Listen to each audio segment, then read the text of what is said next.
don't get no news, no talk, no nothing. Dick's been open about how prison feels like hell, but now it's even worse. Word is the ops finally caught up to him and he got jumped inside. Apparently, the attack ties back to Lil Pab's death. I've got the full story. Let's get into it. Locked up and locked in. The Metropolitan Detention Center in Los Angeles ain't the type of place where your platinum plaques or your money in the bank means a damn thing. When Lil Durk got transferred to this federal facility after his arrest, he stepped into a whole different world. One where your rep is built on respect, fear, and how well you can navigate the unwritten rules that keep you breathing. This ain't county jail where you might know some cats from the neighborhood. This is federal time where they house the real wolves from all across the country, and everybody's got their own agenda. Durk has been denied bail multiple times with judges citing his flight risk due to his international flight bookings and alleged violation of jail rules. The way these judges keep shooting down his bail attempts shows they think this cat is either going to run or he's going to be a problem if they let him loose. The demographics of MDC Los Angeles create a perfect storm for someone with Durk's background. His affiliation with the Black Disciples, a prominent Chicago street gang, could significantly impact his prison experience. You got cats in there from every hood in America, including some that got beef with Chicago cats, some that got beef with BD specifically, and some that might see taking out a famous BD as a way to make their own name ring bells. The first threat that's got to be keeping Durk up at night is running into some GDs, gangster disciples. The Black Disciples BDs, with which Durk is affiliated, have a long-standing rivalry with the Gangster Disciples, a related but opposing faction in Chicago's gang landscape. This beef goes back decades, and it damn sure doesn't stop at the prison walls. If anything, being locked up with limited space and unlimited time can make that hatred burn even hotter. And it gets worse. There's an FBI affidavit floating around claiming Durk allegedly put money on GDs before. The affidavit claims Durk offered money for the January 2022 killing of Stephen Mack, a suspected leader of the Smashville faction of the Gangster Disciples who was shot after leaving a youth center in Chicago. If that's true, then Durk ain't just dealing with general BD versus GD beef. He's potentially surrounded by people who want him dead for very specific, very personal reasons. But the GDs ain't his only problem. Inmates with ties to Tower Rondo's crew or their broader network could view Durk as a target, especially given the public nature of the case. The alleged murder for hire plot wasn't some quiet street beef. This hit national news, made headlines, got discussed on every hip-hop platform. That means even cats who never heard of Quando Rondo before know about this case now, and some might see Durk as a high-value target. Then there's the snitch factor. And in prison, that's the kiss of death. Word on the street is that Durk's own people turned on him. Posts on social media indicate that Durk's arrest was partly due to an FF member identified as FF Jam who allegedly wore a wire and everybody's already, they gone. Yeah, you know what I'm saying? Durk probably the only one that can walk away. If, you know what I'm saying, they really like, no, he had nothing to do with that, y'all going off of iCloud and this and that and this and that and real. He could have, if they do have a text message of him saying, oh, don't put no flights on that, it could have been for a show. It could have been for anything. Like, you know what I'm saying? Like, we don't know, you know what I'm saying? But it's like, they don't really have shit on Durk.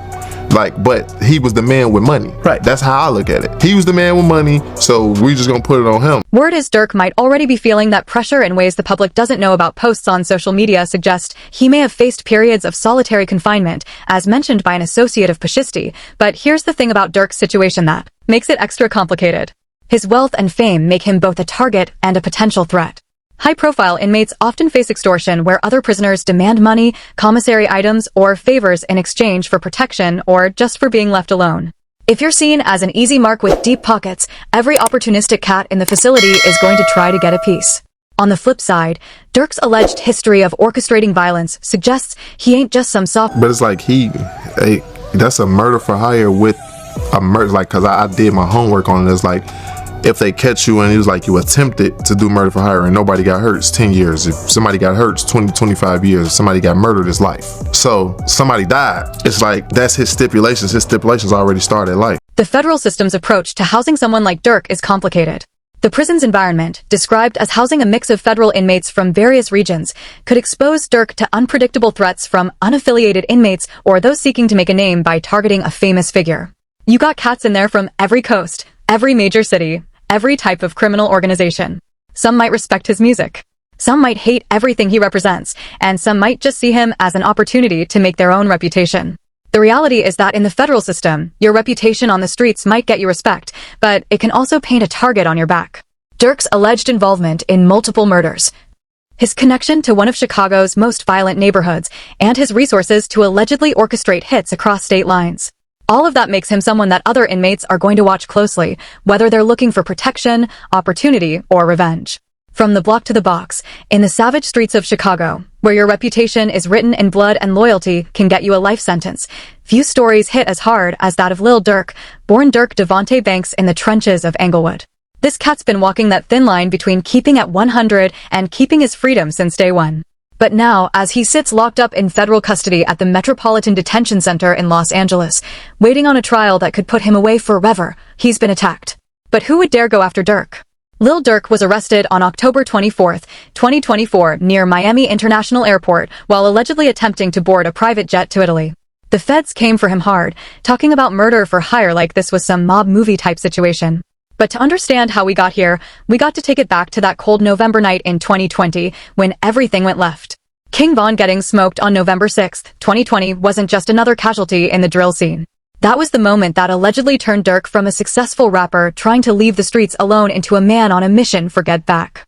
Van was killed in Atlanta during a confrontation outside the Monaco Hookah Lounge involving his group and that of rapper Quando Rondo. But Van wasn't just another rapper in Durk's crew. These two had that real bond, that street love that goes deeper than music and money. Durk referred to Von as his twin and baby bro, reflecting their close friendship. They came up from the same concrete jungle of O'Block, where surviving another day is considered a blessing, and making it out is considered a miracle.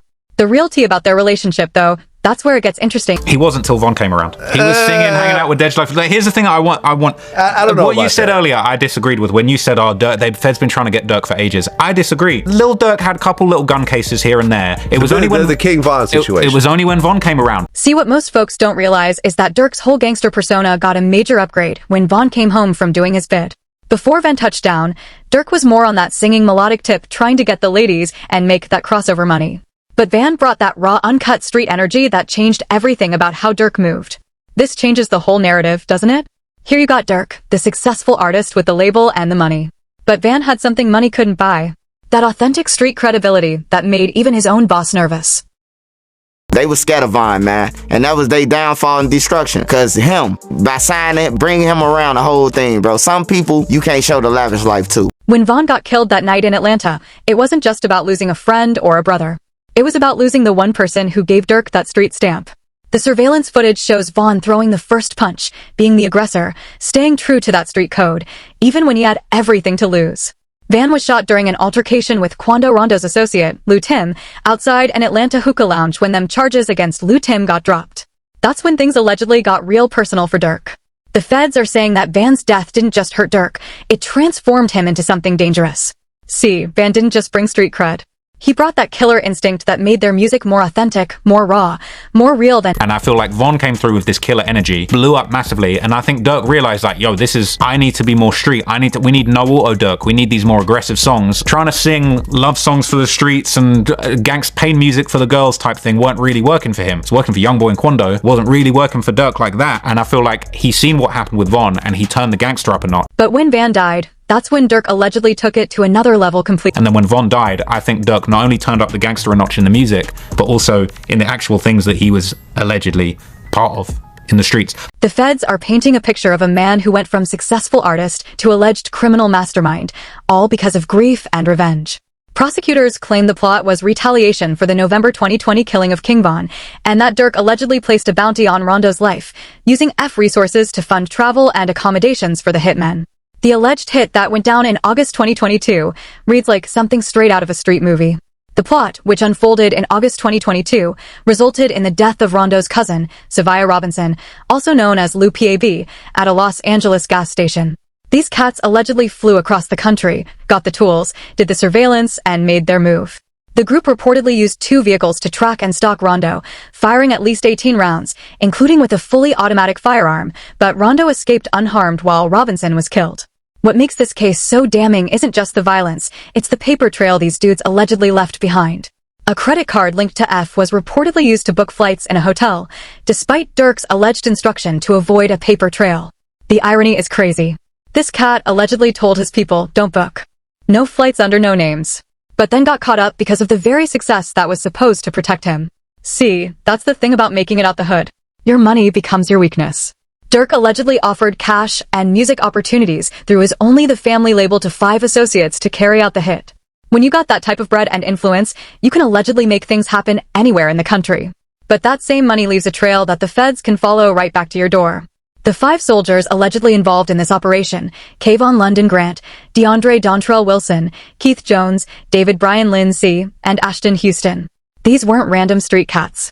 These were allegedly Durk's people trusted enough to be sent on a mission across state lines, paid enough to risk their freedom, loyal enough to allegedly pull triggers for their boss. But here's where the streets and the law collide in the ugliest way possible. The same loyalty that allegedly motivated this whole situation is now the thing that could destroy everyone involved. When Van died, Durk allegedly felt that pressure to get back to prove he wasn't soft to show the streets that F doesn't take disrespect lying down. But in trying to honor his fallen brother, he allegedly walks straight into a federal conspiracy that could cost him everything. When keeping it real goes wrong, as Lil Durk's trial date of October 14th, 2025 creeps up on him like death in the night, the ultimate question in this whole saga becomes crystal clear. In the deadly game of federal prison and the streets that raised him, is Lil Durk the apex predator, or is he about to become another casualty of keeping it too real? The answer to that question might determine... Durk was embroiled in some eternal, I need you off of this earth beef. That's different. Because of King Von? Of course. Not only that, he needed the guys who killed his brother off this earth. See, this wasn't just about business or territory or respect in the traditional sense. This was about love, grief, and the type of loyalty that makes people do things that'll destroy their own lives. When Van died, it wasn't just a loss for F as a business. It was like losing a brother, a protege, and the person who gave Durk his street credibility all at the same time.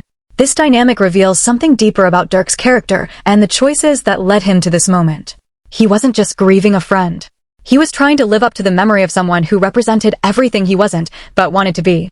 Van had that authentic street credibility that Durk's success had distanced him from. And when Van died, Durk allegedly tried to prove he could be just as ruthless, just as loyal, just as willing to put bodies on the ground for his people. But the streets don't care about your Grammy Awards or your... Well, the fact that Von was gone and he still was running the show in a way is kind of crazy. Yeah, because the streets still with him. The streets still want to get back for Von. They want to get back, and you in the power to be around these dudes. You got the money. Even from the grave, Van's influence allegedly continued to drive decisions that would ultimately destroy the people who loved him most. The pressure to get revenge, to prove loyalty, to show that F doesn't take disrespect lying down, all of that allegedly pushed Durk to make choices that his success should have protected him from having to make. What's particularly revealing about this case is the quality of people Durk allegedly chose to carry out this mission. Like, out of that's the only thing I was surprised at with this Durk situation, Vlad. Like, when they brought up the five guys on the screen, I didn't think Diddy would be there with him, because that's Durk's friend. So I definitely didn't think he was going to be there. But I thought it would be like some people we seeing in these videos waving guns around and jumping around like monkeys. It wasn't none of them. All KFC workers, man, the janitors and shit. You know what I'm saying? Like, he went to go to the space station to go and get the guy with the glasses and shit. Like, I'm disappointed in Durk, man. This observation points to something crucial about how Durk allegedly operated. Instead of using experienced street soldiers who might have known how to move without leaving evidence, he allegedly chose people who were loyal but inexperienced, people who would leave paper trails, make mistakes, and ultimately lead the feds right back to him. The ultimate question of whether Durk is predator or prey becomes more complex when you consider that he appears to be both simultaneously. As someone who allegedly orchestrated violence across state lines, coordinated with multiple shooters, and used his business infrastructure to fund criminal activities, he fits the profile of a sophisticated predator who used his resources and influence to allegedly target enemies nationwide. But as someone now trapped in the federal system, facing potential life imprisonment, surrounded by enemies from multiple conflicts, and dependent on the loyalty of people who might save themselves by destroying him, he has become the ultimate prey in a game where the stakes couldn't be higher. The tragedy of this entire situation is that it didn't have to happen. Durk had escaped the streets that killed so many of his friends and family members. He had achieved success that most people from his background could never imagine. He had Grammy Awards, platinum albums, legitimate business opportunities, and enough money to live comfortably for the rest of his life without ever touching another illegal dollar. But when Van died, all of that success allegedly became secondary to proving that he was still the same loyal, dangerous person who had survived Inglewood's worst streets. In trying to honor his dead friend's memory, he allegedly walked directly into a federal conspiracy that could cost him everything he had worked to achieve. The federal case against Lil Durk represents more than just another rapper catching charges. It's a stark reminder of how the streets never really let you go, how loyalty can become a death sentence, and how the very authenticity that makes drill music compelling can ultimately destroy the artists who create it. Whether Durk beats this case or spends the rest of his life in federal prison, his story will serve as a cautionary tale about the price of keeping it real in a world where keeping it real can literally keep you locked up forever. The question of whether he's predator or prey might ultimately be irrelevant, because in the ecosystem he helped create, everyone is both hunter and hunted until the music stops, the lights come up, and only the smartest, the luckiest, or the most ruthless survive to tell their story. The real answer to whether Lil Durk is predator or prey is that in the deadly game he allegedly chose to play, those roles change depending on the circumstances, the opponents, and how well you can adapt when everything you thought you knew about power, loyalty, and survival gets tested in the hardest way possible. Thank you for watching this video. If you'd like to watch another fascinating video like this, click on one of the boxes on your screen right now.